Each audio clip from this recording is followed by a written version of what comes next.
శ్రీమాత్రే నమః. శ్రీ మహాగణాధిపతియే నమః. ఈరోజు మనం సౌందర్యలహరిలో 32వ శ్లోకంలోకి వచ్చేసాం.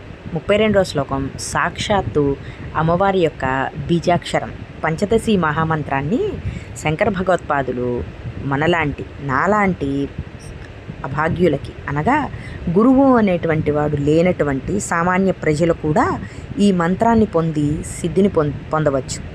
గృహస్థుకి సహజంగా గృహస్థాశ్రమంలో ఉన్న వాళ్ళకి పంచదశి మహామంత్రాన్ని గురుముఖతహంగా తీసుకొని చేయాలి, లేదంటే వాటి జోలికి కూడా అసలు మనం వెళ్ళకూడదు. అదే రకంగా షోడదశాక్షరి అనే మంత్రాన్ని గృహస్థాశ్రమంలో ఉన్నటువంటి వాళ్ళకి ఇవ్వరు. కేవలం సన్యాసి దీక్షలో ఉన్నటువంటి కంచి పరమాచార్యులు, విధుశేఖర భారతి ఇలాంటి వాళ్ళకి మాత్రమే, సన్యాసం స్వీకరించినటువంటి వాళ్ళకి మాత్రమే షోడదశాక్షరి మంత్రం అనేది ఉంటుంది. అదేవిధంగా కలియుగంలో అభాగ్యులను ధరింప చేయడం కోసం ఈ 32వ శ్లోకాన్ని సాక్షాత్తు అమ్మవారి స్వరూపంగా శంకర భగవత్పాదులు మనకు అందించారు. దీన్ని రోజుకు 1000 మార్లు జపించి 45 రోజులు 1000 సార్లు జపించి నైవేద్యం మినపగారెలు పాయసం పెట్టాలి. సిద్ధి, దీనివలన కలిగే సిద్ధి ఏంటంటే దీర్ఘాయు, అపమృత్యు దోషాలు తొలగుతాయి. సిద్ధి మరియు ఐశ్వర్యం, కీర్తి ప్రతిష్టలు.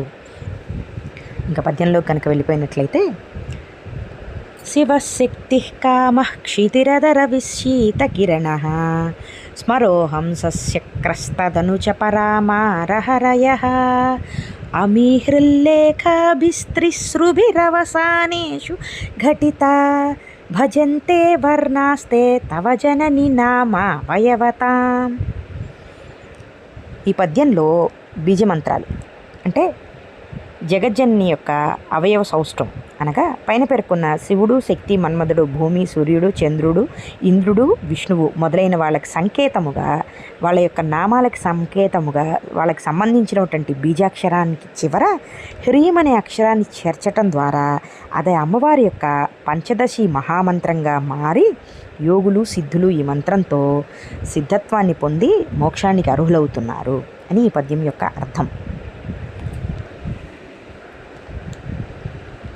శ్రీమాత్రే నమః. శ్రీ మహాగణాధిపతియే నమః.